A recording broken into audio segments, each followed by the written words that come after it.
देलायस्रि बाजार नैबे देलायस्रि बाजारनि फोथाराव गणेश मन्दिराव खुंनो लानाय देग्लाय बोसोरनि बे श्री श्री गणेश फुजाया फैयै फैयै 25थि बोसोर एबा सिलभार जुबलि एबा रुफाथि बोसोर जाना फैबाय। स' जोङो बयबो रायजो राजानि खाथि खाला ओनसोलनि गासैनिबो मदद लानानै जों खुंनो लादों सानथामनि हाबाफारिजों। बेवहाय जों सानथामनि हाबाफारियाव जोङो हारिमु आयदा हिसाबै जोंहा हांख्रायदों बिथां प्रेक्टिकेल बसुमतारी बिथांखौ हारिमु आयदायाव, लोगोसे बिथांजोंनो जोंनि हारिमु आयदाखौ मदद होफैगोन जोंहा अमृत बर' बिथां, लोगोसे बिनानाव रनिमा दैमारि। दा जोंहा जोंनि बे सिलभार जुबलिया बुंनो थाङोब्ला गाबोननिफ्रायनो जागोन एब्ला जोङो गाहाय हिसाबै हाबाफारिखौ लादों सानथामनि फेब्रुवारि 2, 3 आरो 4 बे हाबाफारिफोराव जोंहा दङ जोंनि थानसालि बेखेवफैगोन मानाव गेदेर बिथां EM धर्मनारायण दास बिथां, लोगोसे बिथांजों जोंहा बिथांनि सिगांनो बेखेवफैगोन जोंहा जोंनि मन्दिरनि गाहाय दरखंखौ मानाव गेदेर बिथां गनिन्द्र नार्जारि तामुलपुर ब्लकनि TC LCC चेयारमेन। लोगोसे जोंहा फैगौ 4 थारिख खालि 4 फेब्रुवारियाव मोनाबिलियाव जों अपेन सेसन लादों एबा गेवलां मेल लादों मोनाबिलि 6 बाजियाव 6 रिंगायाव। बेवहाय जोंहा गाहाय आलासि हिसाबै जोङो हांख्रायदों मानाव गेदेर बिथां बिस्वजित दैमारि आसाम आयेन आफादनि बुंथिगिरि बिथांखौ, लोगोसे बिथांजोंनो माननि आलासि हिसाबै जोंहा ओनसोलनिनो एबा तामुलपुर समस्तिनि MLA सार बिथां जलेन दैमारि बिथांखौबो जोंहा माननि आलासि हिसाबै हांख्रायदों। लोगोसे जोङो माखासे समाज सिबियारि बिथांमोनखौबो जों नैबे रुफाथि फोरबो अपेन सेसनाव मान बावनो हांख्रायनाय जादों। दा गासै रायजो राजानिसिम हालो दैलो आरो फालो फालो जोंनि बे थारनिं देलायस्रि गणेश मन्दिराव नुजाफैगोन होननानै आङो बयखौबो हांख्रायबाय खावलायबाय। दा जोङो जोंनि बे गणेश थानसालिखौ दा बर्थमान जोङो बानजाय आफादनि आफादगिरि जानानै आं बयखौबो खुलुमनायनि गेजेरजों बयखौबो नुजाफैनानै गोसो गोथारै जोंनि नैबे देलायस्रि बाजार गणेश मन्दिर फोथाराव खुंनाय देग्लाय बोसोरनि 25थि रुफाथि बोसोराव बयखौबो आफा इसोरनि बोर लाफैगोन होननानै आं बयखौबो हांख्रायनानै आं बयखौबो खावलायबाय।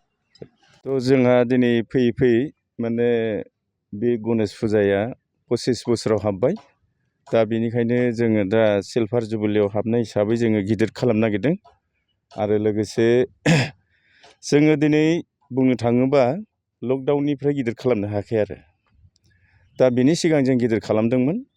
दा बिनि उनाव फैयै फैयै नै दिनै 25 बोसोराव हाबनाय लोगो लोगो जोङो EM आरो नाग्रिजुलि समस्तिनि धर्मनारायण बिथांमोनखौ हांख्रायदों।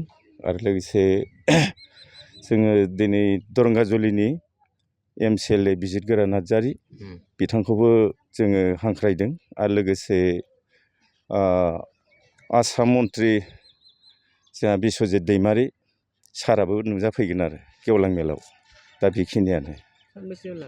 दा जोङो ओरैनो जोङो फुजाखौ जों सानथामनि खुंनो नागिरदोंमोन आरो लोगोसे जोङो गेवलां मेलखौ लानानै जों सानब्रैसिम लादों आरो बेखिनियानो। रायजो राजाफोरखौ मा खावलायनो? दा रायजो राजाफ्राथ' जोंहा गिदिर खालामोब्ला जोंहा ओरैनो लैहोर लैहोर नुजाफैयो, बिदिनो गोजाननिफ्रायबो फैयो आरो जोंनि बे एलेखानि गासैबो फैजोबो।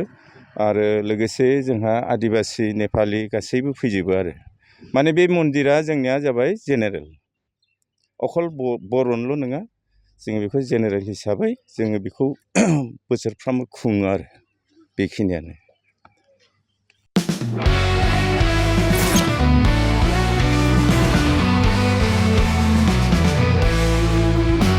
नोंथांनि जिउआव जायखिजाया खामानियावनो हेंथा नुजाथिदों नामा? गोब्राब नाजासेयावबो जिउआव जाफुंसारनायखौ मोननो हायाखै नामा? जुदि नोंथाङा बेफोर बायदि जेंनाफोरजों मोगा-मोगि जानांदोंब्ला बे खेबनिफ्राय जिंगासिनांगौ गैलिया। मुलुग दरबाराव तन्त्र मन्त्रनि थाखाय बयनिख्रुइबो मुंदांखासिन थावनियानो जादों मायां। मायांखौ साधु बिद्यानि रायजो होननानैबो मिथिनाय जायो। बे मायांनिफ्रायनो तान्त्रिकनि सोलोंथाइ लानानै फैदों मुंदांखा रबि कबिराजा। बिथांनिफ्राय नोंथाङा नोंथांनि जिउनि गासिबो रोखोमनि जेंना जेंसिफोरखौ सुस्रांनानै लानो हागोन। बिसि फिसायनि गेजेराव जेंना, गोसो थोनाया गारनानै थाङोब्ला लाबोफिननाय, जुलिनि जेंना, साख्रि मोननो हायै, हा हु धोन सम्पथिनि जेंना बायदि बायदि जेंनानिफ्राय उदां जानो एबा सुस्रांनानै लानो थाखाय नोंथाङा दिनैनो दानो जगाजग खालामनो हागोन रबि कबिराजखौ। रबि कबिराजखौ जगाजग खालामनो थाखाय मबाइल नाम्बार 7099193841 एबा 7086047381 आव कल खालामनो हागोन।